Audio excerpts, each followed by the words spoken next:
और उससे पहले मैं बता दूं कि ये जो है आपका उत्तराखंड पीसीएस का जो पेपर था वो 2021 को हुआ था और इसकी श्रृंखला ए जो है इसके बारे में हम चर्चा करेंगे। तो आपसे भी उम्मीद रखूंगा कि अपने समक्ष या तो डाउनलोड कर लीजिए या फिर आप हार्ड कॉपी बाहर फोटोकॉपी की दुकान से जो है आप अपने समक्ष रखिए, तो आपकी पढ़ाई जो और साथ साथ जो भी मैं उसके बारे में टॉपिक के बारे में डिस्कस कर रहा हूं, मैं केवल आपको जो मैं कोशिश करूंगा केवल उसी उत्तर से संबंधित जितने भी फैक्ट्स है मैं आपको मुहैया करवाऊंगा या अपन डिस्कस करेंगे। तो आप उसको जो है अपने पेन पेंसिल हाथ में ले लीजिए, साथ में जो भी आपको सही चीज लगे काम की चीज लगे तो आप उसको तुरंत मुझे पॉज करके नोट डाउन कर लीजिए। तो बढ़ते हैं सेशन की ओर साथियों और दीदार करते हैं प्रश्न संख्या 1 का। तो प्रश्न संख्या 1 है, निम्नलिखित में से कौन सा देश अफ्रीकी महाद्वीप में अवस्थित नहीं है? बताइए कौन सा नहीं है। और साथ में जो है मेरे बोलने से पूर्व फटाक से आप जो है कमेंट सेशन में ए बी सी अपना जो है आंसर दे सकते हैं, केवल टुकुर टुकुर देखना ही नहीं है। बहुत अच्छा, यदि गलत भी हो जाए तो कोई वो इश्यू नहीं है कि भाई आपने गलत लिख दिया। साथियों इंसान सीखता रहता है और सीखने की कोई उम्र नहीं होती।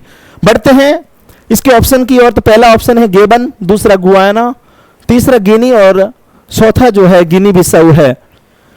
साथियों जब बात करते हैं गेबन की, गेबन जो है की कैपिटल लिब्रेविले, आप देखेंगे कि ये जो है अफ्रीका का कंट्री है। गिनी पश्चिमी अफ्रीका की जो है कंट्री है, तो ये भी नहीं है। गिनी बिसाऊ, गिनी की कैपिटल आपकी कोनार्की और गिनी बिसाऊ की ऑलरेडी गिनी है। तो ये तीनों ही जो है ये आपके अफ्रीका महाद्वीप के देश है। लेकिन जो गुयाना है वो आपका दक्षिण अमेरिका का देश है। इसके साथ में आपने सुना होगा गुयाना के पास में सूरीनाम और सूरीनाम के पास में आपका फ्रेंच गुयाना है। तो जो है इसमें से आपका ऑप्शन हो जाएगा बी, क्योंकि बी जो है आपका दक्षिण अमेरिका का देश है, न कि अफ्रीका का। बढ़ते हैं प्रश्न संख्या 2 की ओर। वो क्या कहता है, और सबसे खास बात यह है कि इसकी स्टार्टिंग जो है मैपिंग से हुई है साथी, और मैपिंग जो है हर किसी एग्जाम में आने वाला बहुत ही महत्वपूर्ण टॉपिक होता है, इसीलिए आप मेरे साथ बने रहिए। बढ़ते हैं दूसरे प्रश्न की ओर। संसार में सबसे लंबी धरातलीय पर्वत श्रृंखला, धरातलीय है ना, जो धरातल पर स्थित है वो कौन सी है? तो आल्प्स पर्वत के बारे में बात करते हैं साथियों। तो आल्प्स पर्वत जो है आपका स्विट्जरलैंड, इटली, ऑस्ट्रिया और फ्रांस में अवस्थित एक पर्वत श्रृंखला है।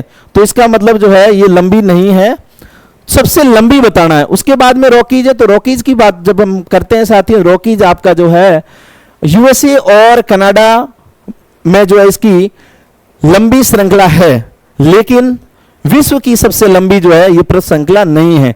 यदि विश्व की सबसे ऊंची चोटी पूछी होती साथियों तो हमारा आंसर हो जाता हिमालय, क्योंकि माउंट एवरेस्ट जो है वो आपकी कहीं न कहीं विश्व की सबसे ऊंची पीक है, highest peak of the world. But ये आंसर नहीं हो सकता, तो ये भी नहीं है, ये भी नहीं है। तो साथियों शेष कौन सा रहा?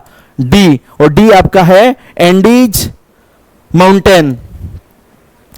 साथियों इसके साथ में मैं बताना चाहूंगा जो एंडीज पर्वत श्रृंखला है वो आपकी दक्षिण अमेरिका में है। वेनेजुएला से होकर अपन चिली तक जो है इसका विस्तार है।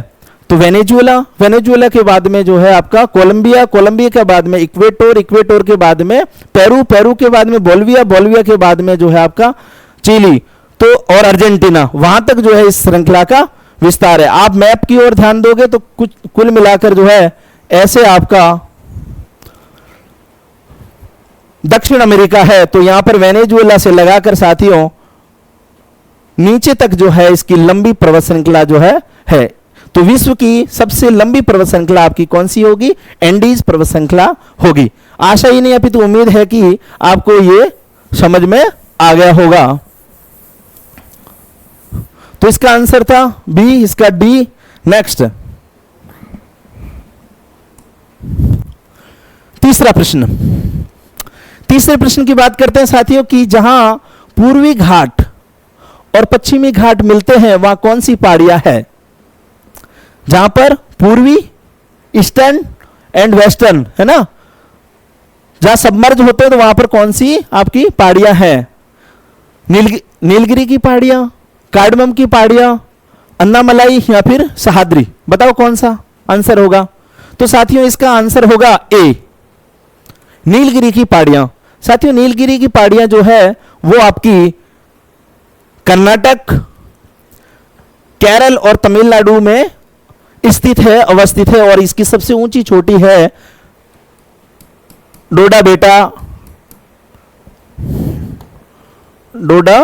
बेटा, इसकी सबसे ऊंची चोटी है, जो कहीं न कहीं आपके दक्षिण भारत की भी सबसे ऊंची चोटी है। यह है या अनाई बुद्धि है? आप करेंगे कमेंट सेशन में कि डोडा बेटा है या अनाई बुद्धि है, कौन सी है? नेक्स्ट, कार्डमम की पहाड़ियां। साथियों यहां पर लिखा है कार्डामोम की पहाड़ियां, तो कहीं न कहीं इसे कार्डमम का मतलब होता है इलायची पहाड़ियां भी साथियों इनको कहते हैं।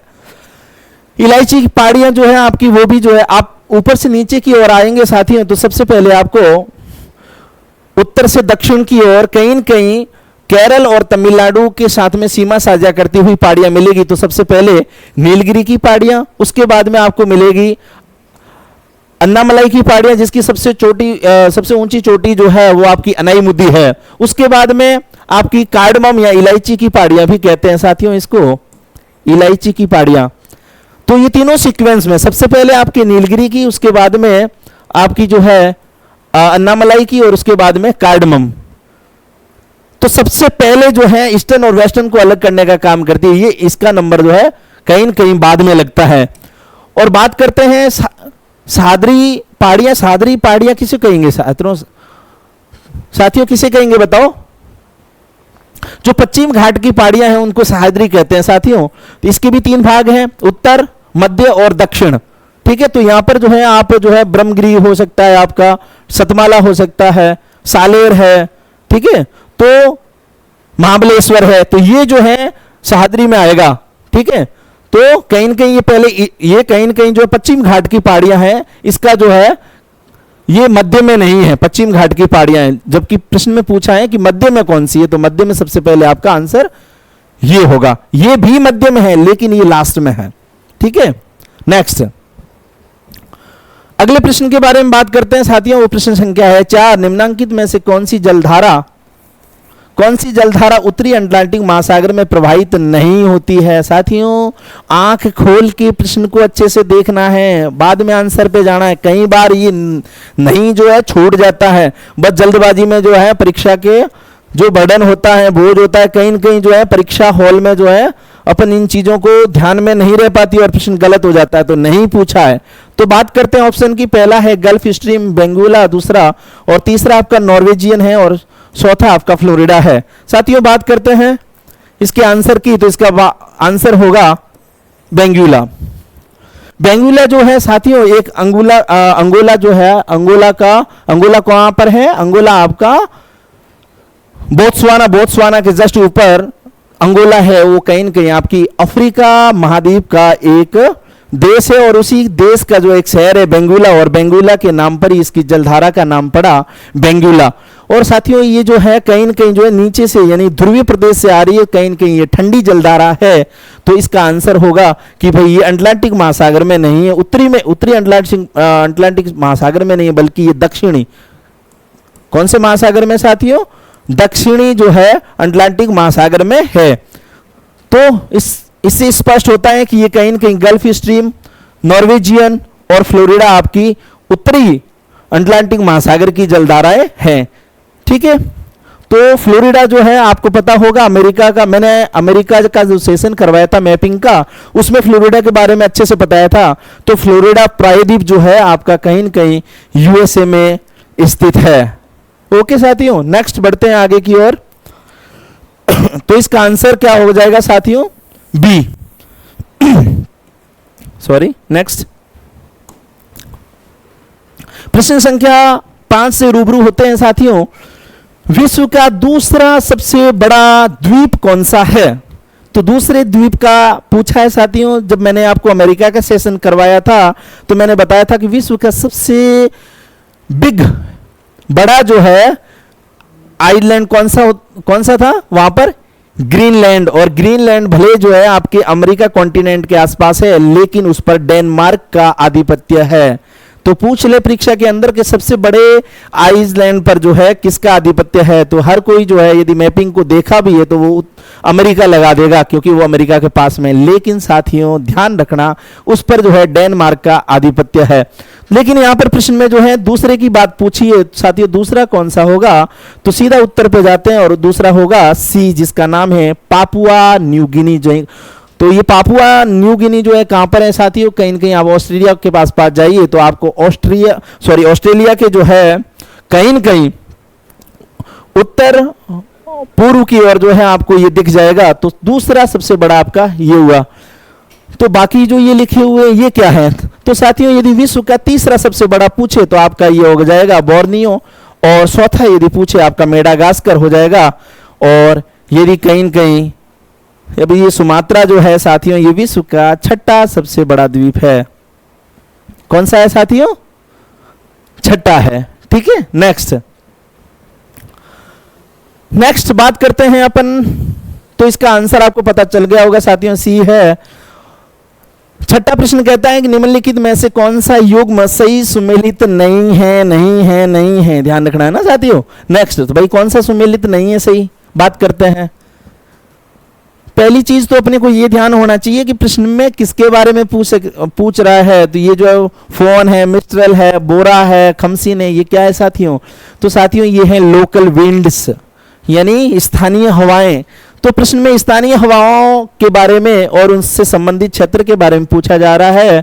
तो सबसे पहले जो है अपन देखते हैं ए ऑप्शन को, तो उसमें लिखा हुआ है फोन आल्प्स पर्वत। साथियों मैंने आल्प्स पर्वत के बारे में थोड़ी देर पहले ही रूबरू करवाया था कि ये आपका कहीं न कहीं स्विट्जरलैंड का पर्वत है, और इसमें लोकल विंड जो है पूछी है कि फोन है, बिल्कुल सही है साथियों। नेक्स्ट जो है मिस्ट्रल राइन घाटी, बिल्कुल साथियों ये भी सही है। राइन नदी जो है आपके, राइन में नदी जर्मनी में बहती है, आपने सुना होगा।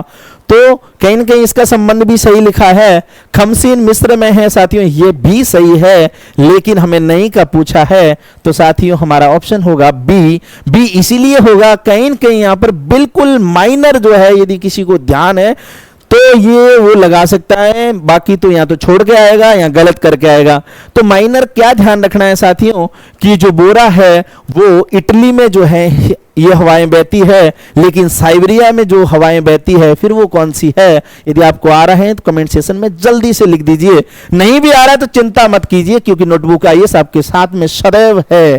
ठीक है, तो साइबेरिया में साथियों जो हवाएं बहती है उसका नाम है बुरान। साथियों कितना माइनर डिफरेंट है बोरा और बुरान में, है ना? इतना माइनर यदि किसी को ध्यान है तो इसका सही क्लिक करके आएगा। तो साइबेरिया में बुरान के साथ में हवाएं जो बहती है उनका नाम कारा बुरान भी है, कारा बुरान। तो कारा बुरान और बुरान लोकल विंड्स जो है उनका संबंध कौन से एरिया से है? साइबेरिया से। साथियों साइबेरिया कहां पे है? रसिया में है, रूस में है। बढ़ते हैं नेक्स्ट प्रश्न की ओर। तो आंसर इसका पता चल गया होगा साथियों, आपका बी है, बी फॉर बॉम्बे। नेक्स्ट बढ़ते हैं प्रश्न में। प्रश्न संख्या 7 के बारे में पता करते हैं कि भाई ये क्या है, किसके बारे में पूछ रहा है। तो प्रश्न संख्या 7 पूछ रहा है कि निम्नलिखित में से कौन विश्व की दूसरी सबसे लंबी नदी है? भाई वर्ल्ड्स लॉन्गेस्ट सेकंड रिवर है ना, सेकंड रिवर के बारे में पूछ रहे हैं कि दूसरी सबसे लंबी नदी कौन सी है विश्व की। बताइए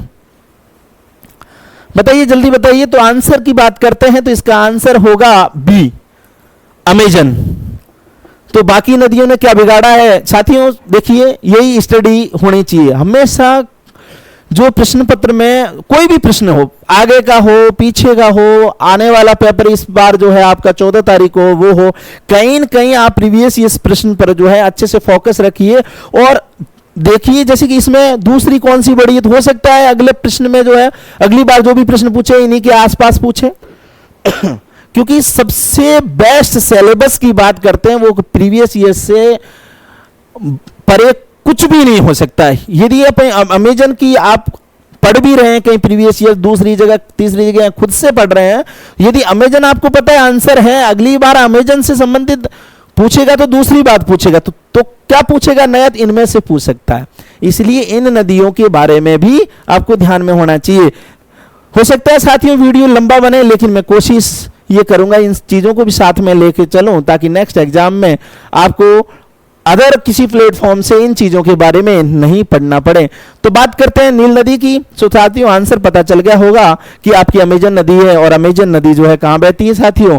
आपकी अमेजन नदी जो है वो दक्षिण अमेरिका में बहती है।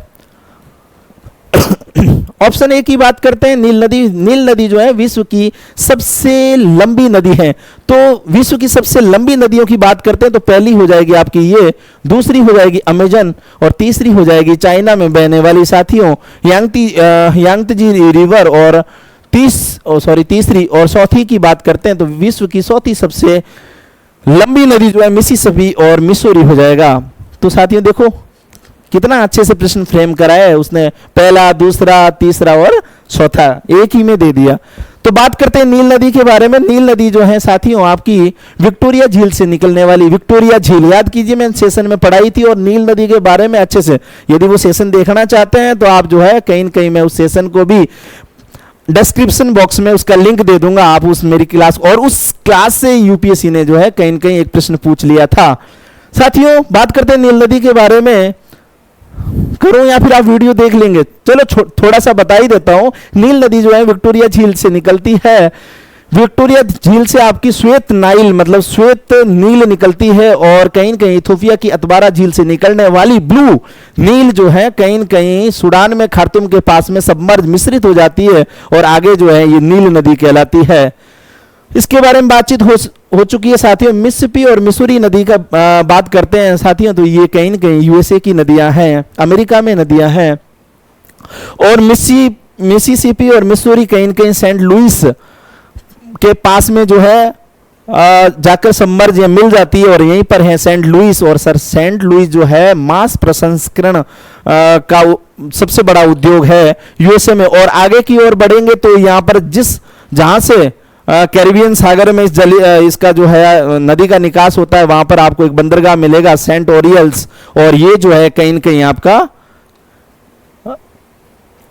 रिफाइनरी है, और यहां से आयात निर्यात होता है। तो अगली नदी मैंने बताई दी थी आपको, ये चाइना में बहती है, और ये विश्व की तीसरी सबसे लंबी नदी है। प्रश्न संख्या 8 के बारे में बात करते हैं कि निम्नलिखित में से कौन कायांतरित चट्टान का उदाहरण नहीं है ना? तो भाई कौन नहीं है बताओ? तो इसका आंसर हो जाएगा साथियों डोलोमाइट, क्योंकि डोलोमाइट जो है सेडिमेंट रॉक का एग्जांपल है। सेडिमेंट रॉक का मतलब होता है अवसादी चट्टान। तो कायांतरित चट्टान को जो है आपका रूपांतरित चट्टान भी कहता है, मतलब जिसने अपने रूप को अंतरित कर लिया है, बदल दिया है, अपने फॉर्म को चेंज कर लिया है। तो रूपांतरित चट्टान किसे कहेंगे? जब उच्च ताप और दाब के कारण अपनी अवस्था में परिवर्तन जिसका हो जाता है उसको आपका क्या बोलेंगे? कायांतरित या रूपांतरित चट्टान बोलेंगे। तो इसके उदाहरण जो है क्वार्ट्ज है, मार्बल है, और नीस या नाइस है, ठीक है। बट डोलोमाइट जो है आपकी अवसादी चट्टान का उदाहरण है। और साथियों ये जो कायांतरित चट्टान होती है ये जीवाश्म रहित होती है। कई बार परीक्षा में प्रश्न पूछ लिया जाता है, ऑप्शन दे दिया जाता है कि बताइए क्या ये जीवाश्म सहित है? नोट। तो इसका क्या आंसर होगा कि जीवाश्म रहित है, इसमें जीवाश्म अवशेष नहीं होते हैं। नेक्स्ट बढ़ते हैं अगले प्रश्न की ओर। तो आंसर मिल गया होगा साथियों, इसका आंसर है डी। नेक्स्ट रूबरू होते हैं प्रश्न संख्या 9 से कि कौन सा पठार अरावली और विंध्यन श्रेणियों की मध्य स्थित है साथियों। तो कौन सा होगा बताइए? तो इस बार आंसर पर न जाके सीधे दूसरे ऑप्शन की बात करते हैं कि छोटा नागपुर है वो आपका कहीं न कहीं झारखंड, ओडिशा, छत्तीसगढ़ और बिहार का ये जो है रीजन को लेते हुए छोटा नागपुर बनेगा। तो साथियों छोटा नागपुर में कभी सुना है आपने अरावली के बारे में या विंध्यन के बारे में? यदि साथियों आप वर्षण को अच्छे से पढ़ा है, अभी मानसून सेशन चल ही रहा है साथियों, तो मानसून जो है दक्षिण पश्चिमी मानसून जो भारत में एंट्री करता है वो कहीं न कहीं उसकी एक शाखा अरावली के पैरेलल चली जाती है। फलस्वरूप राजस्थान में जो है बहुत ही कम वर्षा होती है, और दिल्ली में भी जो है आते आते वो वर्षा की मात्रा जो है बिल्कुल न्यून हो जाती है। तो साथियों उसकी रेंज जो है कहीं न कहीं दिल्ली में आपने सुना होगा, दिल्ली तक जो है अरावली रेंज फैली हुई है। तो दिल्ली के आसपास की बात हो रही है तो ये ऑप्शन गलत हो जाएगा। दक्कन के पठार की जब बात करते हैं या दक्कन के युद्ध या दक्कन विद्रोह की बात करते हैं तो दक्कन के दंगे जो हुए थे वो कहीं न कहीं महाराष्ट्र कर्नाटक उस रीजन को लेकर ये आपका दक्कन का पठार है, जहां पर काली मिट्टी पाई जाती है। और काली मिट्टी जो है साथियों, कहीं काली कपासी मृदा जो है कहीं न कहीं कपास की खेती की दृष्टि से सबसे महत्वपूर्ण है, तो ये तो आंसर हो ही नहीं सकता। बुंदेलखंड की बात करते हैं साथियों, तो बुंदेलखंडी आपका कहीं न कहीं एमपी और यूपी का रीजन होता है, तो ये भी आंसर नहीं होगा साथियों। तो पीछे बचा अपना मालवा। और कहीं न कहीं यूपीएससी ने एक प्रश्न पूछा था कि आपके नर्मदा नदी का जो धुआंधार जलप्रपात है उसका संबंध मालवा से है। बिल्कुल वो गलत था, वो सेशन आप जाके देखिए, उसका लिंक भी मैं डलवा दूंगा, वो यूपीएससी ने पूछा था साथियों। तो मालवा का पठार जो है आपका कहीं न कहीं इन दोनों के बीच में स्थित है और इसी क्षेत्र से आपकी कहीं न कहीं कैन और बेतवा नदियां जो है होकर गुजरती है। नर्मदा नदी का संबंध इससे नहीं था, तो यूपीएससी में ये ऑप्शन गलत हो गया था साथियों। लेकिन इस प्रश्न के उत्तर में जो है ये ऑप्शन बिल्कुल सही है। तो मेवाड़ का पठार ऊपर की ओर, उसके बाद में आपका मालवा का पठार, ये दोनों श्रृंखलाएं जो अरावली और विंध्यन जो है इसके बीच में स्थित है, यूपी और एमपी के बॉर्डर पर। नेक्स्ट बात करते हैं कि चीनी का कटोरा जो है किसको कहा जाता है, यानी 10वें प्रश्न से रूबरू करते हैं, भेंट करते हैं। तो 10वां प्रश्न अपने को यह कहता है कि भाइयों बहनों बताइए कि विश्व में किस देश को चीनी का कटोरा कहा जाता है। बताओ कटोरा किसको कहा जाता है साथियों, तो इसका आंसर हो जाएगा क्यूबा। हमारी नोटबुक आई, इसने भी यूपीपीसीएस का एक प्रश्न पूछा था, उसमें भी यही प्रश्न आया था कि भाई चीनी का कटोरा किसे कहा जाता है। तो बहुत सारे विद्यार्थियों ने सही किया, तो उससे भी बहुत सारे विद्यार्थियों ने गलत किया। लेकिन अब गलत करने का मौका नोटबुक आईएएस आपको बिल्कुल नहीं देगी, क्योंकि नोटबुक की टेस्ट सीरीज के मैं ऐसे प्रश्न जो है बेहद अच्छे तरीके से जो आयोग की डिमांड होती है उसके अनुसार जो है कहीं न कहीं मेहनत करके हमारे स्टाफ के द्वारा ऐसे प्रश्नों को आपकी टेस्ट सीरीज में दे दिया जाता है ताकि कभी गलत ना हो।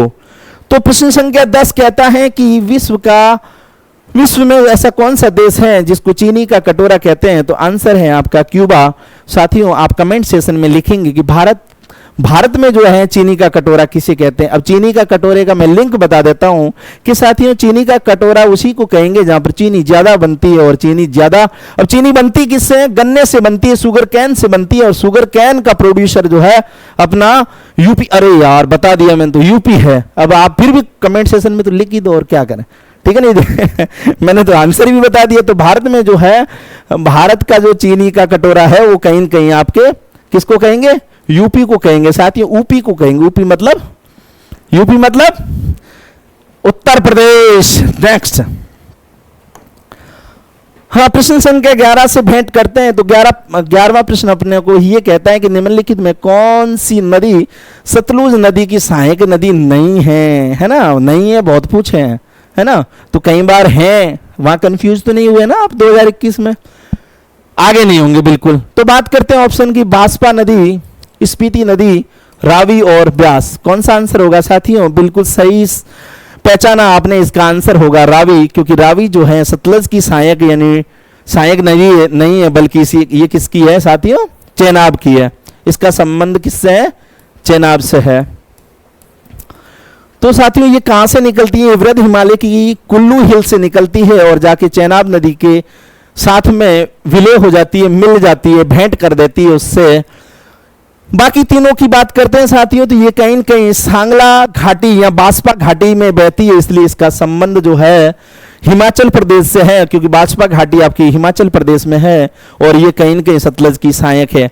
बात करते हैं स्पीति की साथियों, स्पीति नदी के बारे में नहीं भी पता है आपको, तो अक्सर आपने सुना होगा कि हिमाचल प्रदेश के 2 जिले जिनका नाम है लाहौल और स्पीति, तो स्पीति के नाम से ही जो है स्पीति नदी पड़ा है। और आपको ये भी पता है कि सतलज नदी जो है कहीं न कहीं जो है कहां बहती है, आपकी हिमाचल प्रदेश में, तो इसका संबंध भी इससे होगा ही। नहीं भी आता है तो बिल्कुल आप जो है अपने माइंड को यूज करते हुए इसका आंसर जो है ये नहीं मान सकते थे, क्योंकि अपने को नहीं पूछा है। व्यास नदी की बात करते हैं साथियों, तो कहीं न कहीं व्यास नदी जो है आपकी व्यास कुंड से निकलती है और व्यास कुंड से निकलने के बाद ये सतलज के साथ में मिल जाती है। और जहां पर ये मिलती है पंजाब के अंदर, वहां पर हरिके बैराज है और यहीं से राजस्थान, पंजाब, हरियाणा के सूखा को देखते हुए वहां पर इंदिरा गांधी नहर को निकाला गया था। तो कहां से निकाला गया था साथियों? जहां पर ब्यास नदी सतलज नदी के साथ में मिल जाती है, ठीक उसी पॉइंट पर जो है आपका हरिके बैराज बनाया गया और इसी हरिके बैराज से जो है आपकी इंदिरा गांधी नहर निकाली गई। आशा ही नहीं अभी तो उम्मीद है कि आपको ये बात भी मेरी समझ में आ गई होगी। तो इसका आंसर है सी। सी का संबंध जो है रावी से है, चेनाब से है, रावी से है, जो कि आपकी रावी चेनाब नदी के अंदर मिलती है, सहायक है उसकी। प्रश्न संख्या 12 की जब बात करेंगे तो निम्नांकित कथन किसने कहा था? भाई किसने कहा था बताओ कि वनस्पति जलवायु का सही मापदंड है? किसने कहा था? तो सीधा सा ध्यान में जाना चाहिए, जिसने जलवायु का वर्गीकरण किया वो इससे संबंधित होगा। तो किसने किया था? शायद साथियों तो कोपेन ने किया था। तो आंसर इसका हो जाएगा कोपेन। तो इसमें ज्यादा कुछ ऐसी बताने वाली बात नहीं है। बढ़ते हैं आगे की प्रश्नों की ओर। तो प्रश्न संख्या 13 क्या कहता है कि निम्नांकित में से कौन सी परत सममंडल में सम्मिलित नहीं है? यहां पे भी नहीं है, ध्यान रखना। तो कौन सी नहीं है साथियों बताओ। तो उससे पहले हम बात करते हैं कि सममंडल होता क्या है। सममंडल बताओ साथियों। वायुमंडल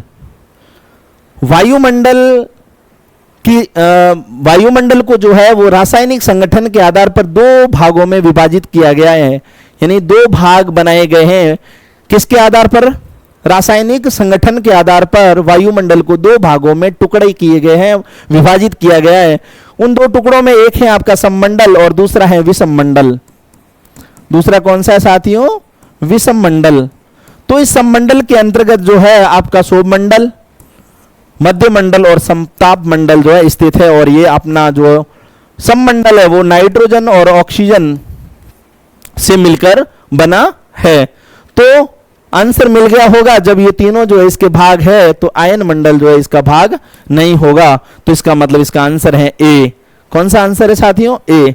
तो 13 प्रश्न हो गया। आगे बढ़ते हैं 14 की ओर। 14 कहता है कि कोडरमा।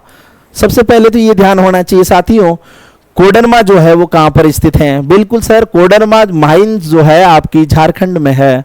कहां पर है साथियों? झारखंड में। ओडिशा में? झारखंड में है, ठीक है।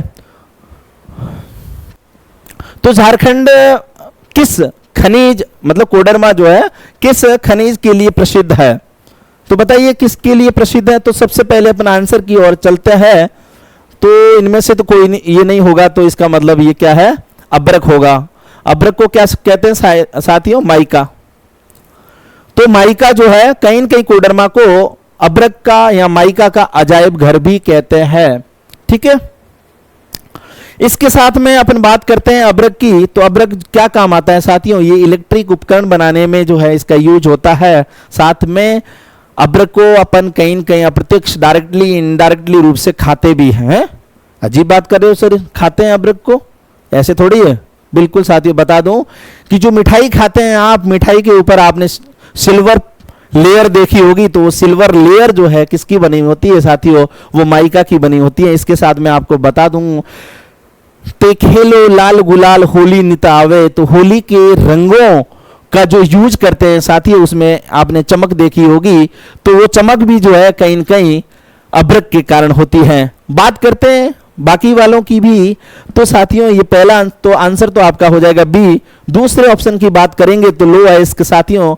लो अयस्क जहां पर धारवाड़ संरचना का विकास हुआ है वहां लो अयस्क पाया गया। तो सबसे ज्यादा लो अयस्क जो है आपको कहीं न कहीं कहां मिल जाएंगे? छोटा नागपुर पठार, जहां पर झारखंड का सिंहभूम और ओडिशा में भी जो है आपका लो अयस्क मिल जाएगा। नेक्स्ट जो है जिप्सम की बात करते हैं साथियों। जिप्सम यानी खड्डी आजकल न्यूज में भी चल रही है और कहीं न कहीं यूपीएससी की विषय वस्तु भी रही है कि जिप्सम जो है कहीं न कहीं आज डेजर्टिफिकेशन हो रहा है, मरुस्थलीकरण हो रहा है। इसी मरुस्थलीकरण को रोकने के लिए जिप्सम का प्रयोग किया जा रहा है। साथियों आप सोच रहे होंगे मरुस्थलीकरण को रोकने के लिए क्या जिप्सम की दीवार खड़ी कर रहे हैं? नहीं, बिल्कुल नहीं। तो सबसे पहले बता दूं मैं आपको, जिप्सम का संबंध या जिप्सम जहां मिलेगी उसके लिए सर्वाधिक प्रसिद्ध जो राज्य है वो अपने राजस्थान और कच्छ का रण यानी गुजरात है। कहीं न कहीं आपका तमिलनाडु में भी ये मिल जाएगी जिप्सम। तो मैं बता रहा था आपको जिप्सम के उपयोग के बारे में। तो जिप्सम का उपयोग जो है आपका कहीं न कहीं मरुस्थलीकरण को रोकने के लिए किया जाता है। कैसे? तो उसका आंसर ये होगा साथियों कि मिट्टी की अवशोषण क्षमता या जल ग्रहण क्षमता को बढ़ाने के लिए कहीं न कहीं मिट्टी में जिप्सम का उपयोग किया जा रहा है। तो ये कहीं न कहीं जो है पानी को स्टोरेज करने की क्षमता इसकी ज्यादा होती है, इसलिए जिप्सम का प्रयोग किया जाता है साथियों मरुस्थलीकरण रोकने। बड़ा ही चौंकने वाला सवाल है, बिल्कुल सही सवाल है। यदि उपयोग पूछ ले तो सर्वाधिक उपयोग जो है इसका मैंने बताया उर्वरा शक्ति, मिट्टी की उर्वरा शक्ति को बढ़ाने में कृषि के क्षेत्र में, और इसकी मरुस्थलीकरण रोकने से संबंधित जो है जिप्सम का उपयोग किया जाता है साथियों। और भवन निर्माण में भी इसका प्रयोग होता है। जिप्सम का अर्थ होता है देसी भाषा में खड्डी। Next bauxite. साथियों बॉक्साइट जो है कहीं न कहीं एल्यूमिनियम का एक अयस्क है। तो ये भी ज्यादा कहां पाया जाता है साथियों? ओडिशा में। ठीक है, तो ओडिशा में जो है बॉक्साइट क्या काम आता है? मैंने आपको बताया कि ये एल्यूमिनियम का एक कच्चा मटेरियल है ना। तो इससे क्या बनता है? एल्यूमिना बनता है, एल्यूमिना से एल्यूमिनियम बनता है, एल्यूमिनियम से आपकी एल्यूमिनियम की शीट तैयार की जाती है। ठीक है, तो बॉक्साइट के बारे में समझ गए साथियों। इसका ज्यादातर जो है ओडिशा में है, और बॉक्साइट आपका जो है एल्यूमिनियम अयस्क है, इससे एल्यूमिना बनता है, एल्यूमिना से एल्यूमिनियम बनता है, एल्यूमिनियम से आपका एल्यूमिनियम की शीट बनती है, और एल्यूमिनियम से तो समझते ही होंगे, है ना साथियों। नेक्स्ट बात करते हैं प्रश्न संख्या 15 की, कि भारत का पिट्सबर्ग है। अब बताओ भारत का पिट्सबर्ग। सबसे पहले जो है आप पिट्सबर्ग के बारे में बात करेंगे। भाई पिट्सबर्ग कौन सा है, पिट्सबर्ग क्या है? तो इसका आंसर था बी, पिट्सबर्ग। साथियों जब अमेरिका का सेशन करवाया था मैंने, तो मैंने आपको पिट्सबर्ग के बारे में बताया था। मैंने आपको यह बताया था कि पिट्सबर्ग जो है वो कहीं न कहीं विश्व की लौह इस्पात राजधानी है। तो इससे आप समझ गए होंगे कि भारत में पिट्सबर्ग कौन है, जहां पर टिस्को की स्थापना हुई, जहां पर बताइए जहां पर जमशेदजी ने जो है अपनी Tata iron and steel company TISCO की स्थापना 1904 में की थी। अब जमशेदजी के नाम पे ही जो है उनका नाम पड़ा शहर का जमशेदपुर। तो ऑप्शन हो जाएगा अपना डी। भारत का जो है पिट्सबर्ग किसको कहेंगे साथियों? जमशेदपुर को कहेंगे। साथियों अधिक जानकारी के लिए आप खोलिए अपनी एनसीईआरटी क्लास 8, एनसीईआरटी क्लास 8 का चैप्टर 5 और उसके पेज संख्या चले जाइए 58 पर। कितना करूं साथियों, इससे ज्यादा तो क्या ही कर सकता हूं, है ना। आप एनसीईआरटी खोलिए क्लास 8 की, और उसमें जो है आप जाइए चैप्टर 5। अब ये भी बताना पड़ेगा कौन से सब्जेक्ट में होगा। ठीक है, इतनी तो शर्मिंदगी मत महसूस करवाइए मेरे से। ठीक है, तो एनसीईआरटी क्लास 8 की जो भूगोल, ठीक है, एनसीईआरटी क्लास 8 के चैप्टर, क्योंकि भूगोल से संबंधित बात हो रही है, मैपिंग से संबंधित बात हो रही है, मैपिंग जो है आपका। ठीक है, नेक्स्ट जो है चैप्टर 5 का जो है पेज संख्या 58 पे जाइए, वहां पर पिट्सबर्ग के बारे में जानिए क्या लिखा है।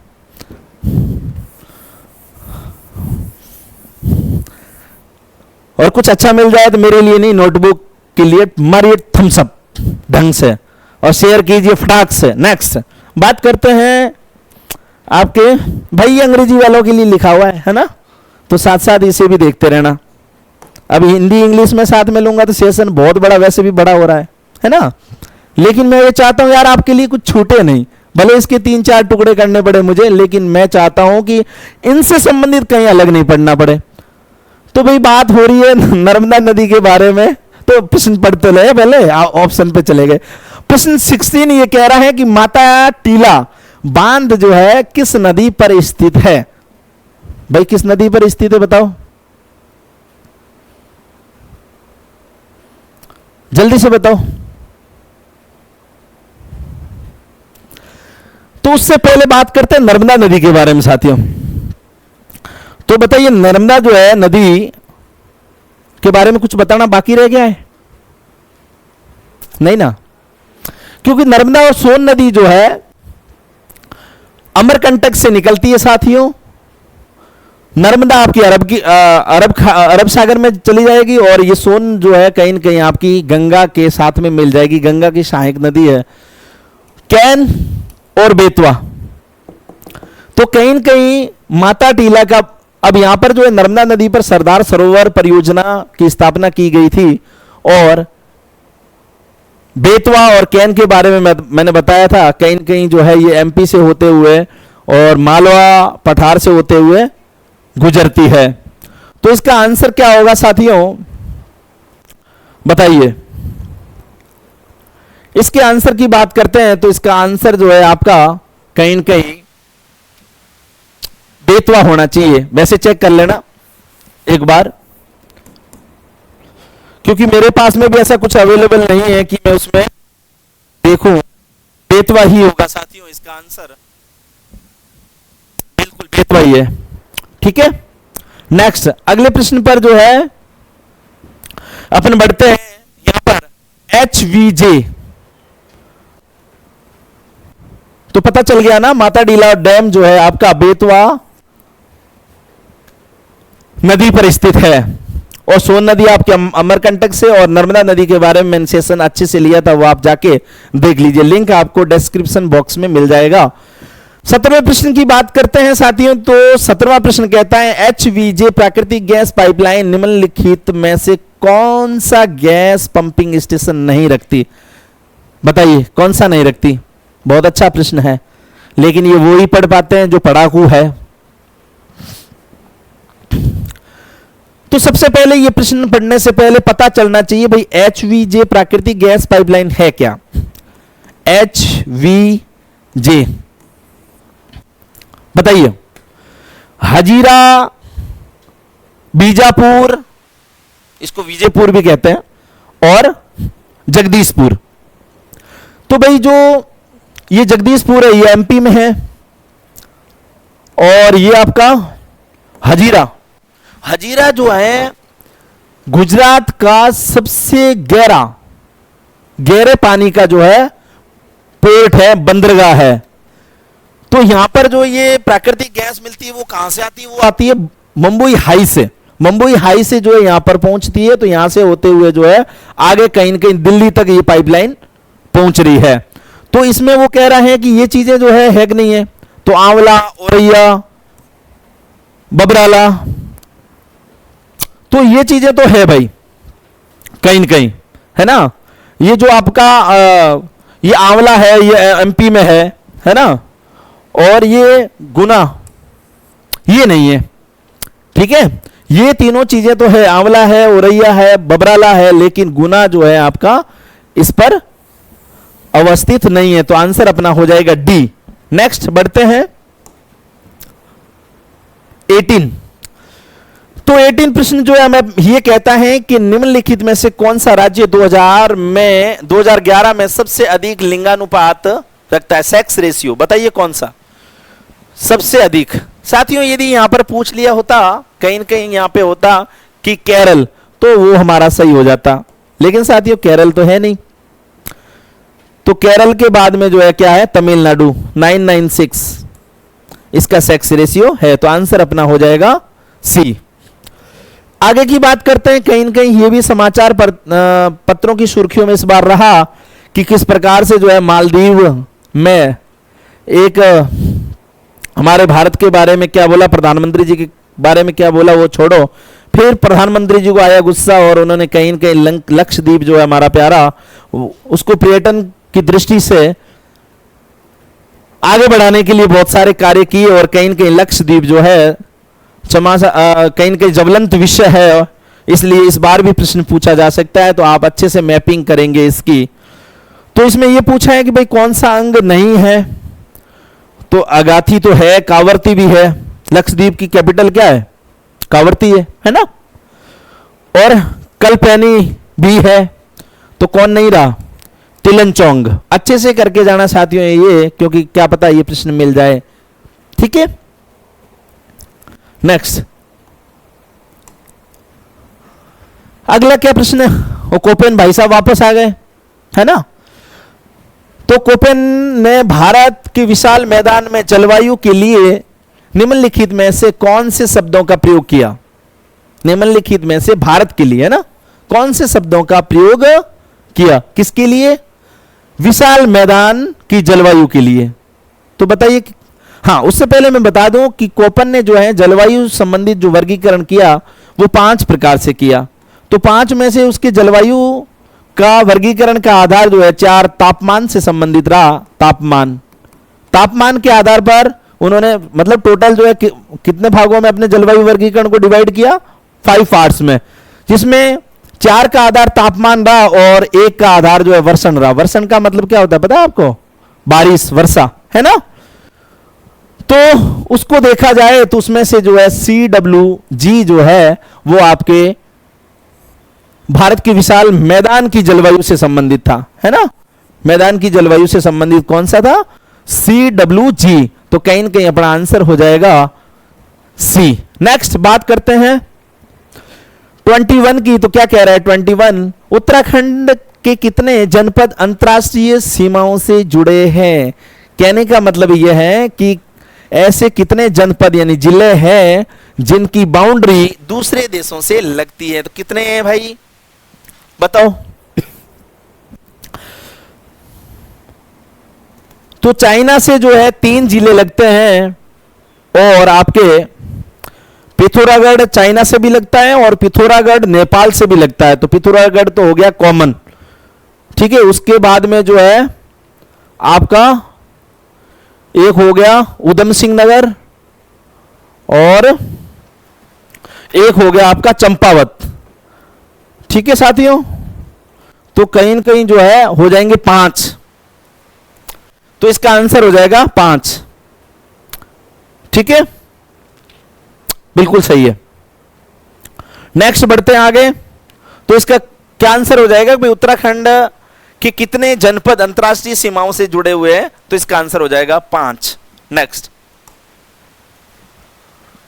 22वां, भारत की 2011 की जनगणना अनुसार उत्तराखंड राज्य की किन जनपदों मतलब जिलों में 2001 से 2011 के दौरान नकारात्मक जनसंख्या वृद्धि हुई? जनसंख्या वृद्धि हुई, नकारात्मक, है ना। तो इसका सीधा सीधा फैक्ट है साथियों। तो इसका आंसर होगा पौड़ी, गढ़वाल और अल्मोड़ा में। नेक्स्ट प्रश्न संख्या 23 की बात करते हैं कि गोविंद राष्ट्रीय पार्क में सम्मिलित है। क्या क्या सम्मिलित है भाई, देखते हैं।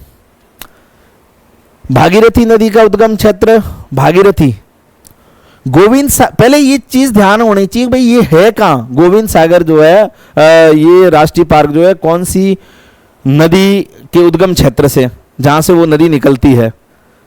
तो भागीरथी नदी तो मतलब ही नहीं है ना, गंगा की सहायक है। और यमुना जो है वो कहीं न कहीं गोमुख से निकलती है, ये भी मतलब नहीं है। भीलन गंगा बिल्कुल नहीं है। हाँ, टॉन्स, डी, टॉन्स नदी। तो गोविंद राष्ट्रीय पार्क जो है ये जीव अभयारण्य भी है, ठीक है। तो यहां से जो है टॉन्स नदी का उद्गम होता है। साथियों एक चीज और बताऊं कि ये टॉन्स नदी जो है, अच्छे से ध्यान में रखना और सुनना, इसका आंसर तो आप ये कर लो, डी है, टॉन्स नदी। टॉन्स नदी जो आपकी कहीं न कहीं जो है यमुना की सहायक नदी है। किसकी सहायक है साथियों? यमुना की। तो टॉन्स नदी यमुना पर जहां पर मिलती है वहीं पर है कलसी। क्या है साथियों? कलसी। और कलसी के बारे में सुना होगा कि यहां पर अशोक ने जो है 250 ईसा पूर्व 250 ईसा पूर्व जो है सम्राट अशोक ने यहां पर के अपना शिलालेख स्थापित किया गया था। तो कलसी, जौगढ़ के बारे में सुना होगा आपने, है ना। तो इसका आंसर हो जाएगा टॉन्स नदी। ये एक अदर फैक्ट है, ध्यान में रखना। आपको ये भी प्रश्न पूछ सकता है कि अशोक द्वारा स्थापित 250 बीसी यानी बिफोर क्राइस्ट यानी ईसा पूर्व स्थापित कलसी शिलालेख कौन सी नदी पर है, या फिर जहां पर यमुना नदी पर स्थित है, तो वहां पर कौन सी नदी जो है उसकी सहायक आके मिलती है, तो टॉन्स मिलती है। तो टॉन्स जो है जहां पर यमुना नदी से मिलती है वहीं पर जो है आपका कलसी स्थित है। तो कलसी है कहां वैसे? उत्तराखंड में। ओके, नेक्स्ट बढ़ते आगे। तो इसका तो आंसर बी था ही, इसका डी हो जाएगा। नेक्स्ट बढ़ते हैं आगे। आ गया? हाँ, अगला क्या प्रश्न है भाई? 24 कह रहा है निम्नलिखित में से कौन सा स्थान सिडकुल से संबंधित नहीं है? नहीं है, बहुत सारे पूछ लिए ना, बताओ कौन सा नहीं है। अब सिडकुल है क्या, इसके बारे में बताओ। ये है state infrastructure and industrial development corporation, SIDCUL. तो सिडकुल से संबंधित साथियों सेलाकुई, सितारगंज, हरिद्वार। तो सेलाकुई तो है, सितारगंज भी है और हरिद्वार भी है, लेकिन रुड़की नहीं है। और यहीं पे जो है आईआईटी रुड़की, सुना होगा आपने ना। तो यहां से जो है इसका संबंध नहीं है सिडकुल का। ठीक है, तो इसका आंसर हो जाएगा ए। आगे रूबरू होते हैं प्रश्न संख्या 25 से। तो 25 कहता है कि खैर किस प्रकार के वनों में पाया जाता है या वन में पाया जाता है? खैर है ना, खैर है, अमलतास है, उसके बारे में सुना होगा आपने। तो सबसे पहले खैर की बात करते हैं, तो ये लगभग भारत के सभी जगहों में पाया जाता है। और उपयोगिता की दृष्टि से बात करें कि खैर से जो है गोंद प्राप्त होता है। जिस प्रकार से हमारे भारत में बबूल से बहुतायत जो है गोंद मतलब गम है ना, गोंद प्राप्त होता है, वैसे ही खैर से जो है गोंद प्राप्त होता है। और ये कहीं न कहीं अल्पाइन मतलब ही नहीं है, शीतोष्ण नहीं, उपोष्ण। अब कहीं न कहीं बात कर रहे हैं बबूल के बारे में, और लगभग जो है सब भारत में जो है ये मिलता है खैर। तो ये उपोष्ण कटिबंधीय। अब उपोष्ण कटिबंधीय जलवायु किसे कहेंगे बताइए? उष्ण कटिबंधीय जलवायु जो है जहां पर सदाबहार वन पाए जाते हैं, साथ ही रोडोडेंड्रॉन वगैरह वगैरह सारी चीजें, ठीक है। और वहां पर जो है आपको वो जो वनस्पति उष्ण कटिबंधीय पाई जाएगी, कहीं न कहीं जो है कर्क रेखा और मकर रेखा के बीच वाला क्षेत्र होगा। तो कर्क रेखा के उत्तर में और मकर रेखा के दक्षिण में जो वनस्पति पाई जाती है उसका नाम है उपोष्ण। ठीक है, ये भी बता दिए साथियों। नेक्स्ट 26 की बात करते हैं। यदि किसी पंचायत को भंग किया जाता है तो उसके चुनाव कितने माह के भीतर हो जाने चाहिए भाई? पंचायती राज व्यवस्था बताइए।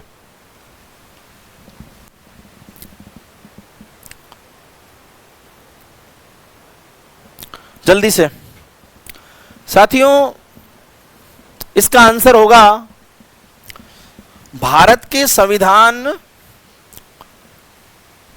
के आर्टिकल 243 शायद। तो आर्टिकल 243 सब क्लोज 3 क्या कहता है कि यदि पंचायत भंग हो गई है तो 6 माह के भीतर चुनाव हो जाने चाहिए। यदि टाइम पीरियड 6 माह से कम का है, इसको चेक कर लेना आप, सब क्लोज 3 है या और है। मेरे हिसाब से जो है 243 सब क्लोज 3 होना चाहिए डेफिनेटली। ओके, तो 6 माह के भीतर चुनाव हो जाने चाहिए। यदि टाइम पीरियड 6 माह से कम का है तो चुनाव नहीं होंगे। ठीक है, बाकी जो पंचायती चुनाव होते हैं वो कौन करवाता है भाई बताइए? राज्य निर्वाचन आयोग करवाता है, विशेष ध्यान रखना। ठीक है, ओह छूट गया क्या एक आधा? हाँ 27वां भाई, 27वां प्रश्न क्या कहता है कि भारतीय संविधान की निम्न में से किस अनुसूची में दल बदल विरोधी अधिनियम की प्रावधान मौजूद है? साथियों दल बदल, तो दल बदल के बारे में विशेष ध्यान होना चाहिए, क्योंकि अभी जो है अपना लोकसभा जो है नई बनी है, 18वीं लोकसभा। 18वीं लोकसभा के अंदर जो है ओम बिड़ला जी को फिर से लोकसभा स्पीकर बनाया गया है। हमारी नोटबुक आईएएस में लोकसभा स्पीकर से संबंधित भी वीडियो डाला गया है, आप उसे अच्छे से सुनना। और वो बिल्कुल जो है संविधान से लिए ओरिजिनल जो बेयर एक्ट है संविधान से लिए गए सारी शब्दावली है, तो विशेष तौर से आप जरूर देखना, ठीक है। तो मैं लोकसभा स्पीकर के बारे में इसलिए बता रहा हूं क्योंकि कहीं न कहीं दल बदल के तहत किसी सदस्य को निर्हित या हटाने का काम या अयोग्य घोषित करने का काम जो है लोकसभा स्पीकर का होता है। तो दल बदल के लिए कौन सी अनुसूची है साथियों? वो 10वीं अनुसूची है। एक चीज यहां पर ऐड कर लेना, बहुत ही इंपॉर्टेंट चीज है, किसी भी एग्जाम में पूछी जा सकती है साथियों, कि 10वीं अनुसूची के तहत यदि लोकसभा स्पीकर किसी सदस्य को अयोग्य घोषित कर देता है तो क्या इसका मामला जो है सुप्रीम कोर्ट ले जाया जा सकता है? तो इसका आंसर है जी हां। साथियों, सिंस 1992 में एक केस आया था क्योतो होलोहनवाद जिसको बोलते हैं, उसमें सुप्रीम कोर्ट ने कहा कि भाई हो सकता है किसी प्रकार का, क्योंकि कहीं न कहीं लोकसभा स्पीकर जो है वो किसका सदस्य होता है?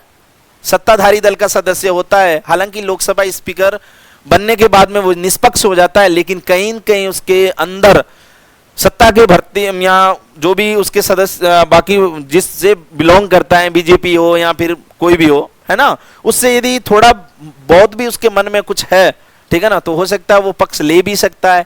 तो इसीलिए जो है सुप्रीम कोर्ट ने कहीं न कहीं इस वाद या इस केस के तहत कि भाई इसका जुडिशियल रिव्यू पॉसिबल है। तो कौन सा वाद था? क्यों, तो मैं लिख देता हूं यहां पर साथियों सुविधा के लिए, क्यों तो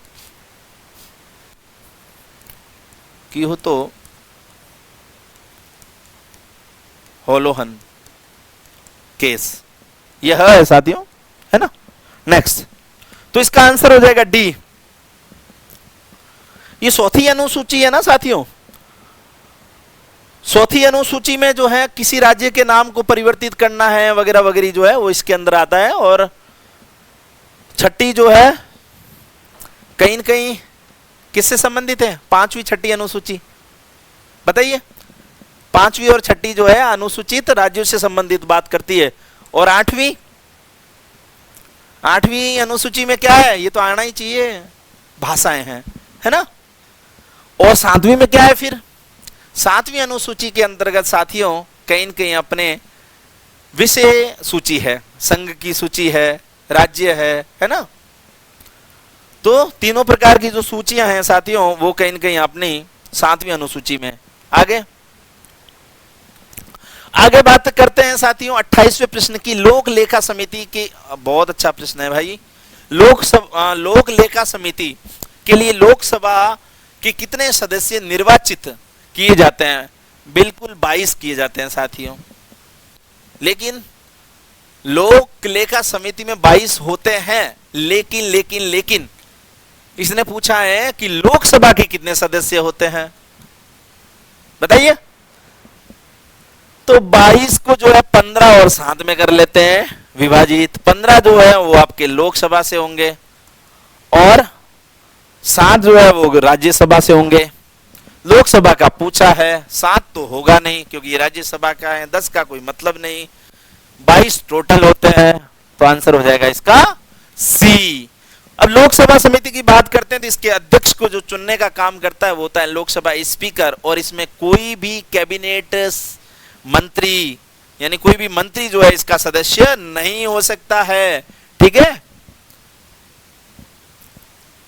आगे बढ़ते हैं, प्रश्न संख्या 29 की बात करते हैं।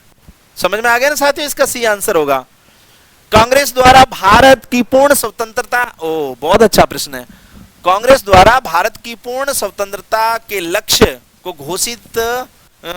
की घोषणा किस अधिवेशन में की गई थी? बताओ किस अधिवेशन में की थी साथियों?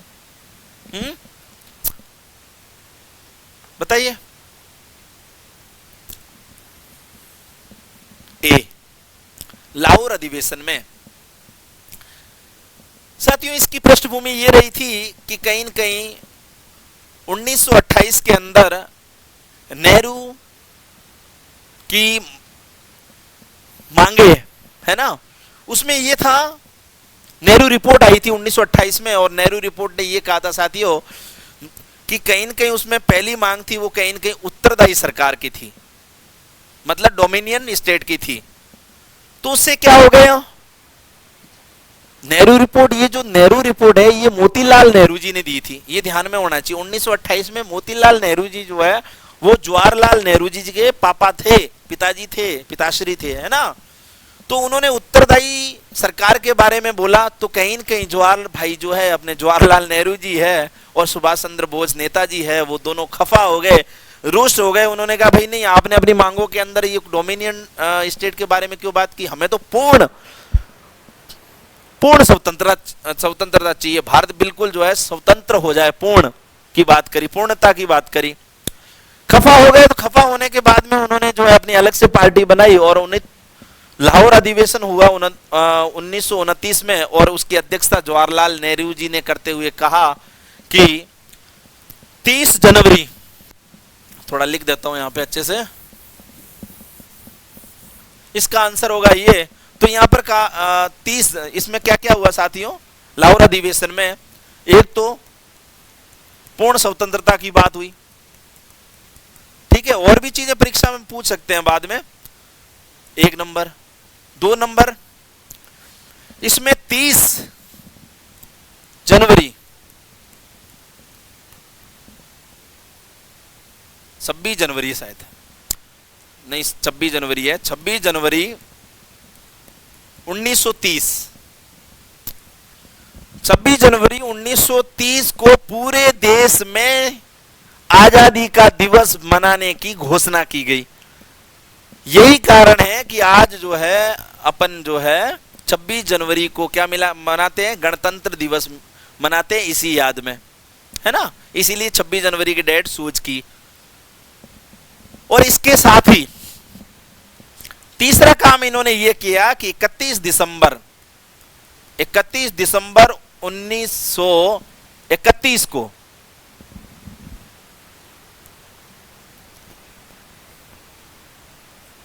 31 दिसंबर 1929 को ही, सॉरी 29 को जो है रावी नदी के तट पर तिरंगा झंडा फहराकर आजादी का जश्न मनाया गया। ठीक है, तो ये चीजें आप ध्यान रखना। तो इसका आंसर हो जाएगा कि पूर्ण स्वतंत्रता की घोषणा किस अधिवेशन में हुई थी, तो ए सही हो जाएगा। विस्तृत चर्चा कर ली इसमें साथियों, आगे बढ़ते हैं।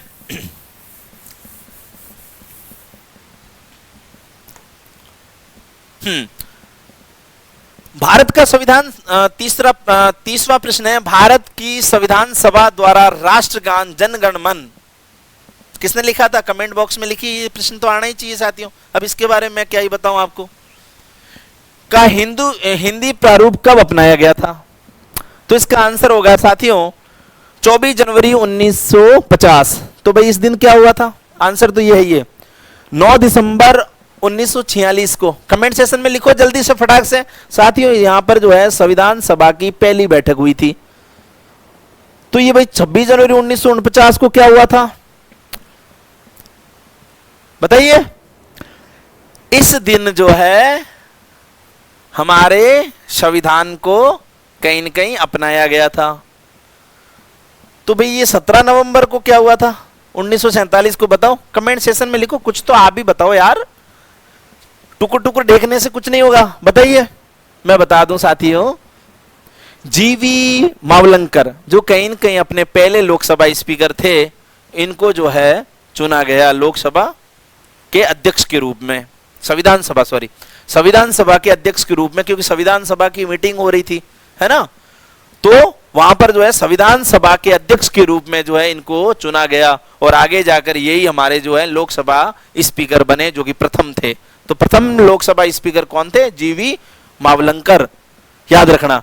जबकि इसका आंसर हो जाएगा साथियों बी, प्रश्न के अनुसार। मैंने सारी चीजें बता दी, ये लिख लीजिए, देखिए मत, टुकुर टुकुर देखिए मत। यहां पर कोई रामायण कथा नहीं चल रही है, महाभारत की, जो सुन रहे हो लिखो, काम आएगी ये चीजें। नेक्स्ट बढ़ते हैं आगे। तो इसका आंसर था बी। नेक्स्ट 31 कहता है निम्नलिखित में से कौन भारत के मानवाधिकार के प्रथम अध्यक्ष थे। बिल्कुल सर, रंगा जी थे, है ना, रंगनाथ मिश्रा, ये हो जाएगा आंसर। तो अब बात करते हैं मानवाधिकार आयोग के बारे में। कब बना था साथियों, इसका गठन कब हुआ था 1993 में हुआ था। सिंस 1990, वो क्या लिख दिया, सिंस 1993 में। इसका जो अध्यक्ष होता है वो कहीं न कहीं सुप्रीम कोर्ट का मुख्य न्यायाधीश या न्यायाधीश होने की मतलब योग्यता वाला जो है वो बन सकता है इसका अध्यक्ष। ठीक है। और इसमें कितने सदस्य होते हैं? हाँ, सबसे बड़ी चीज है, क्या ये संवैधानिक है? बिल्कुल नहीं साथियों। ठीक है। नेक्स्ट, नवसृजित केंद्र शासित प्रदेश जम्मू और कश्मीर का प्रथम उप राज्यपाल कौन था? मुर्मू जी थे। कहां गए? ये रहे। तो इसका आंसर हो जाएगा गिरीश चंद्र मुर्मू। आगे बढ़ते हैं। CDS, chief of defence staff, तीनों सेनाओं की सेवाओं के विषय में किसके सैन्य सलाहकार हैं? भाई सीडीएस किसके सलाहकार हैं बताइए? डिफेंस मिनिस्टर के। कहां गए? है यहां पे, ये रहे। सी इसका आंसर हो जाएगा। सीडीएस कब बना था साथियों? 2019 को बना था। सही से लिख दूं, 2019 को बने थे। कौन थे पहले?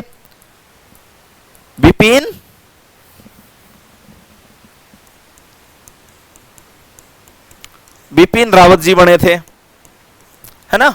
कब सृजित किया था साथियों? 2019 को बिपिन रावत जी। ठीक है। अब आपको कमेंट सेशन में ये लिखना है कि वर्तमान में सीडीएस कौन है। प्लीज करिएगा। ये नहीं भी पता है तो चेक करके खुद से जितना करोगे ना उतना काम आएगा, कभी भूलोगे नहीं। ठीक है। बढ़ते हैं आगे की ओर। 34वां प्रश्न क्या कह रहा है कि आईएलओ अंतरराष्ट्रीय श्रम संगठन की स्थापना कब हुई थी? बिल्कुल जब पहला विश्व युद्ध हुआ था।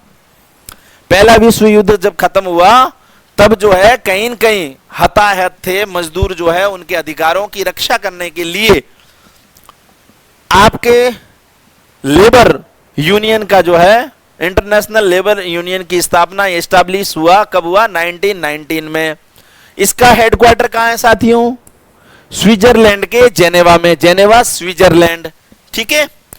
उद्देश्य क्या है? मैंने अभी बताया, श्रमिक हितों की रक्षा करना। नेक्स्ट प्रश्न 35, संपत्ति का अधिकार बताइए। राइट टू प्रॉपर्टी कौन सी श्रेणी से संबंधित है? भाई प्राकृतिक अधिकार तो मतलब ही नहीं है, मानव अधिकार मतलब ही नहीं है। इन दोनों में से कौन सा होगा बताओ? बी, मौलिक अधिकार। गलत, वो था, लेकिन अब जो है ये कानूनी अधिकार। सर क्या बात कर रहे हो? बिल्कुल सही साथियों। क्या हुआ था संविधान में? 44वां 44 कॉन्स्टिट्यूशन अमेंडमेंट हुआ था, संविधान संशोधन हुआ था सिंस 1978 में। 44वां संविधान संशोधन 1978 में इसको संपत्ति के अधिकार को, जो कि पहले था फंडामेंटल राइट 31 का विषय, 31 से हटाकर इसको जो है कानूनी अधिकार बनाते हुए 300 क में स्थापित कर दिया गया। तो अब जो है ये कहीं न कहीं कानूनी अधिकार है जो आपको मिल जाएगा 300 क में। ओके साथियों। नेक्स्ट 36वां प्रश्न कहता है कि निम्न में से कौन क्षेत्रीय परिषद की अध्यक्षता करता है? Home minister. कहां है? लिखा है, ये रहा। बी सही हो जाएगा साथियों। जो प्रधानमंत्री होता है ना, ये राष्ट्रीय विकास परिषद के अध्यक्ष होते हैं। यानी जो योजना आयोग या वर्तमान में नीति आयोग का अध्यक्ष होता है वही राष्ट्रीय विकास परिषद का अध्यक्ष होता है। तो यहां पर तो क्षेत्रीय परिषद के बारे में पूछा साथियों। क्षेत्रीय परिषद कितनी हुई पता है आपको? वर्तमान 5 है।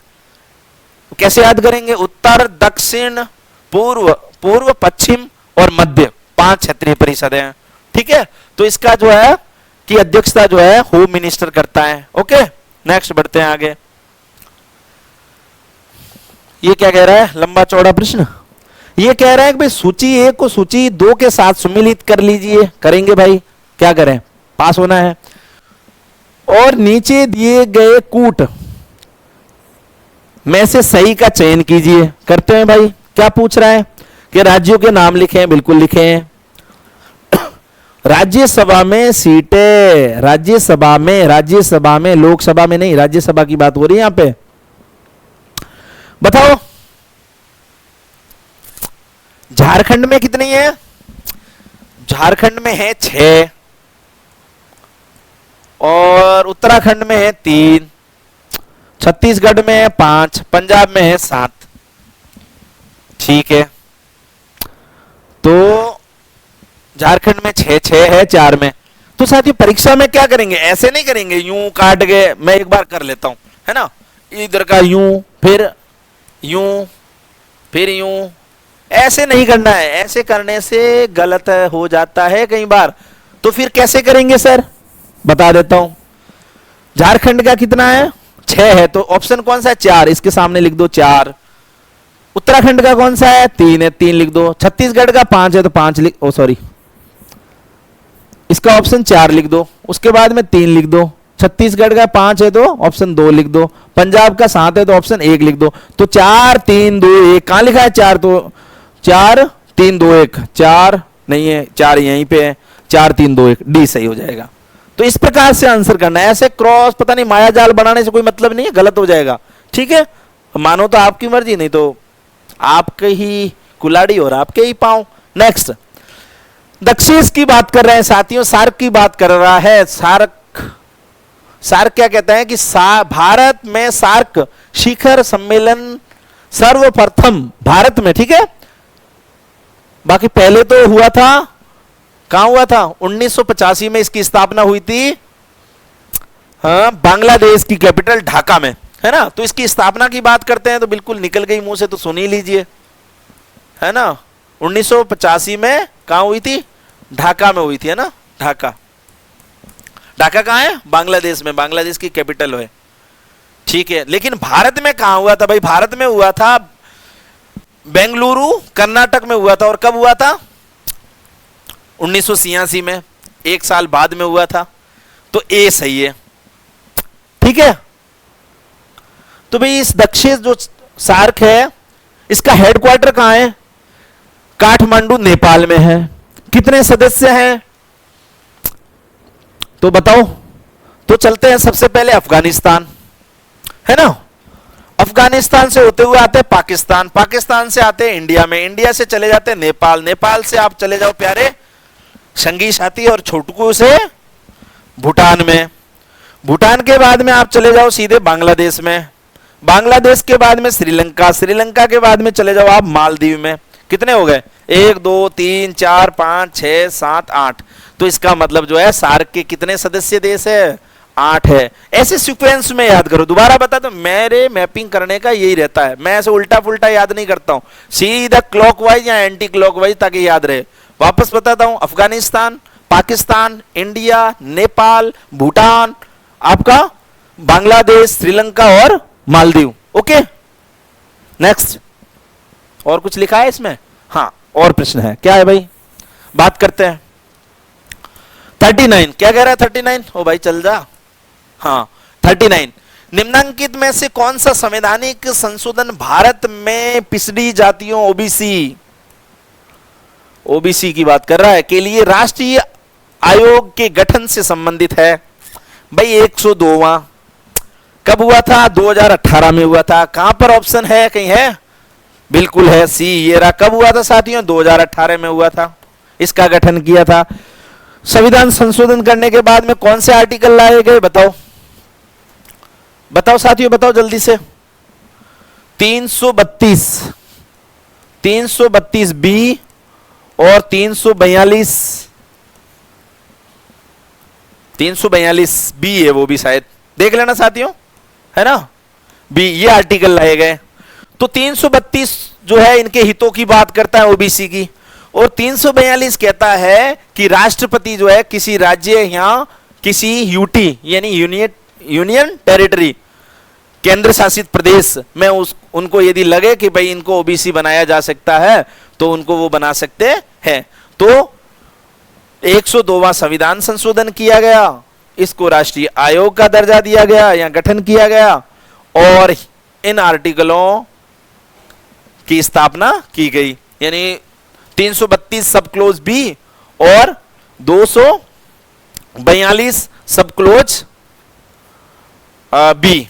ठीक है, एक बार देख लेना इसके बारे में। ठीक है, ये जो है मेरे हिसाब से आर्टिकल 332 बी सही है, यहां पर 342 ए कर लीजिए, एक ही होगा, अब सही है शायद, 100% सही है, कहीं देखने की जरूरत नहीं है। ठीक है, तो इसके अनुसार राष्ट्रपति को यह हक है कि वो किसी स्टेट या यूटी से जो है ओबीसी बना सकता है ना, और उनके हितों की रक्षा के बारे में है ये। ठीक है, आगे बढ़ते हैं।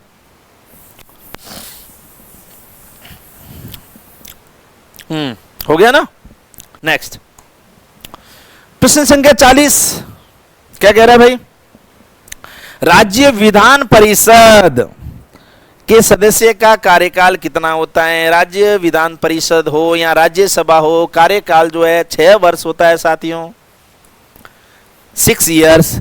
हर 2 साल में उसके 1/3 सदस्य जो है सेवानिवृत्त हो जाएंगे, छुट्टी दे दी जाएगी, और उसी दौरान जो है उतने ही वापस इलेक्टेड होके जो है आ जाएंगे, है ना, उनका निर्वाचन हो जाएगा, जितने जाएंगे उतनों का निर्वाचन हो जाएगा।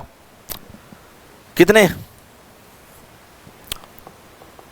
6 वर्ष, 20 सही हो जाएगा। आगे क्या है? भारत द्वारा पहले प्रयोग नहीं, नो फर्स्ट यूज, ओके, की प्रमुख नाभिकीय नीति अपनाते हुए उस समय भारत के प्रधानमंत्री कौन थे? सरकारें आती रहेगी जाती रहेगी, अटल बिहारी वाजपेयी जी। तो थोड़ी चर्चा करते हैं भाई इसके बारे में, न्यूक्लियर के बारे में। आंसर तो आपको पता चल ही गया है, इसका बी होगा, इसका भी बी होगा। साथियों, पहला परमाणु परीक्षण जो हुआ था वो हुआ था मई 1974 में, इंदिरा गांधी जी के दौरान। तो जिस दिन ये परमाणु परीक्षण किया गया था साथियों, शायद उस दिन बुद्ध पूर्णिमा थी, भगवान बुद्ध जी का दिन था, इसीलिए उस दौरान उस ऑपरेशन का नाम दिया गया ऑपरेशन स्माइलिंग बुद्धा। ओके, तो आपको प्रश्न में परीक्षा में प्रश्न पूछा जा सकता है कि ऑपरेशन स्माइलिंग बुद्धा किससे संबंधित है? किससे संबंधित है साथियों? परमाणु विस्फोट जो इंदिरा जी के द्वारा किया गया था मई 1974 में, उससे संबंधित है। तो भी बात करते हैं इसकी कि जब दूसरा परमाणु परीक्षण हुआ वो भी कब हुआ साथियों? मई 1998 में। मंथ सेम था दोनों में, ध्यान रखना, कंफ्यूज होने की जरूरत नहीं है। ठीक है, 1998 में हुआ, अटल बिहारी वाजपेयी ने करवाया। कहां करवाया? दोनों ही जो है जैसलमेर, राजस्थान का एक जिला है जैसलमेर, मरु प्रदेश है, बिल्कुल जो है डेजर्ट, रेगिस्तान। ठीक है, तो वहां पर जो है ये परमाणु परीक्षण किया गया। वहां पर स्थान है जैसलमेर में पोखरण, और पोखरण में ये जो है परमाणु विस्फोट करवाए गए। एक करवाया गया था, बता दिया है, दूसरा जो है मई 1908। और इसका जो है, इसका ऑपरेशन का क्या नाम था साथियों? इस ऑपरेशन का नाम था ऑपरेशन शक्ति। ऑपरेशन शक्ति, ध्यान रखना, उसका स्माइलिंग बुद्धा और इसका ऑपरेशन शक्ति। तो ऑपरेशन शक्ति किससे संबंधित है? अधिकांश बार न कि पीसीएस, यूपीएससी भी इन प्रश्नों में इंटरेस्ट लेती है कि फलाना ऑपरेशन किससे संबंधित है। नेक्स्ट, ठीक है साथियों, तो इसका अटल बिहारी वाजपेयी जी, सदैव अटल, है ना, इनकी समाधि जो है सदैव अटल। हाँ, 42वां प्रश्न क्या कह रहा है? निम्नलिखित तिथियों में से किस दिन भारत में नागरिक सेवाएं दिवस? यार ये प्रश्न नहीं आ रहा है ना किसी को, तो मैं यार श्राप भी तो नहीं दे सकता ना, क्योंकि विश्व के अंदर जो है या संसार में जो है माता पिता और गुरु दोनों ऐसे लोग हैं जो अपने से छोटे के उत्थान को देखना चाहेंगे। इसके अलावा धरती का ऐसा कोई भी रिश्ता नहीं है जो अपने से छोटे को बढ़ता हुआ देखना चाहे। ठीक है, तो भाई हमेशा प्रगति करते रहो, लेकिन इसका आंसर मेरे कहने का मतलब है आना चाहिए आपको। तो कब मनाया जाता है भाई? जिस चीज की तैयारी कर रहे हैं उसके बारे में भी यदि ध्यान नहीं है साथियों, तो अब मैं निःशब्द हूं। तो इसका आंसर है डी। चलते हैं पास्ट में। तो भाई 21, अच्छा लेटेस्ट 2024 में जो 21 अप्रैल को सिविल सर्विस डे मनाया गया वो कौन सा था साथियों? 17वां था। ठीक है, तो 17वां ही क्यों, कब से मनाया जा रहा है ये? 2006 से। 2006 से जो है ये कहा गया कि भाई 21 अप्रैल के दिन को जो है कहीं न कहीं सिविल सर्विस डे के रूप में मनाएंगे। तो भाई 21 अप्रैल को क्यों चुना गया? इसके पीछे ये कहानी रही कि 21 अप्रैल 1947 को हमारे लौह पुरुष सरदार वल्लभ भाई पटेल ने दिल्ली स्थित मेटकॉफ हाउस के अंतर्गत सिविल सर्वेंट जो थे उनको संबोधित करते हुए उनको steel frame of the India कहा। ठीक है, तो उसी की याद में कहीं न कहीं जो है सिविल सर्विस डे जो है 21 अप्रैल को मनाया जाता है और ये जो है 17वां सिविल सर्विस डे था। इतनी जानकारी आपके पास में होनी चाहिए। केंद्रीय सूचना आयोग की स्थापना कब हुई थी जी? 2005 में हुई थी। राइट टू इंफॉर्मेशन एक्ट 2005 के तहत 2005 में जो है इसकी स्थापना हुई थी। साथियों ये जो है गैर संवैधानिक है, ये जरूर ध्यान रखना आप। ठीक है, 2005 में हुई थी। राइट टू इंफॉर्मेशन, है ना। नेक्स्ट 22वां क्या कहता है भाई? वायु संरक्षण एवं प्रदूषण नियंत्रण अधिनियम किस वर्ष? 1981 में। 1986 में क्या है साथियों? पर्यावरण प्रदूषण अधिनियम एक्ट बना था 1986 में। 74 में बस इसकी जगह जल लगा दो। जल संरक्षण एवं प्रदूषण निवारण या नियंत्रण आपका 1974 में। अब 80 में क्या हुआ था ये आप लिखेंगे कमेंट सेशन में। नेक्स्ट 45, किस वर्ष लोकसभा में महिला सांसदों की संख्या न्यूनतम थी? भाई इतना तो डीप में, और वो भी बहुत पहले का। बताइए, फैक्चुअल है, प्योर फैक्ट है। 1977 में। ठीक है, 1952 की यदि पहले की बात करें तो शायद यहां पर जो है 21 थी या 31 थी। उसके बाद में 77 में 19 के आसपास थी। चेक कर लीजिएगा आप, सी आंसर इसका है। नेक्स्ट 46 क्या कह रहा है? निम्न में से किसे संसद की कार्यवाहियों में भाग लेने का अधिकार प्राप्त है? इस बार नहीं आया है ठीक है, इस बार है। ठीक है भाई, किसको है बताओ? देखा था कभी इनको? नहीं, इनको भी नहीं देखा होगा। ए सही है। भारत का महान्यायवादी संविधान के अनुच्छेद 76 क्या कहता है साथियों? 76 में जो है महान्यायवादी के बारे में प्रावधान है। इसकी नियुक्ति जो है राष्ट्रपति करता है। ये राष्ट्रपति के प्रसाद पर्यंत होता है।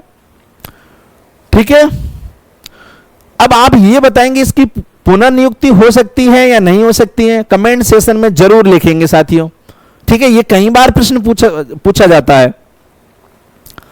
और इनको जो है कार्रवाइयों में भाग लेने का तो अधिकार है, लेकिन मत डालने का अधिकार नहीं है। ये विशेष तौर से ध्यान रखना। क्या पता इस बार पूछ दे कि किनको जो है मत डालने का अधिकार नहीं है ना। नेक्स्ट उत्तरांचल नाम परिवर्तन। साथियों मैंने बताया था नाम परिवर्तन के लिए कौन सी अनुसूची है, मैंने बताया था पहले। तो आप लिखेंगे, बताओ कमेंट सेशन में कौन सी अनुसूची से संबंधित है।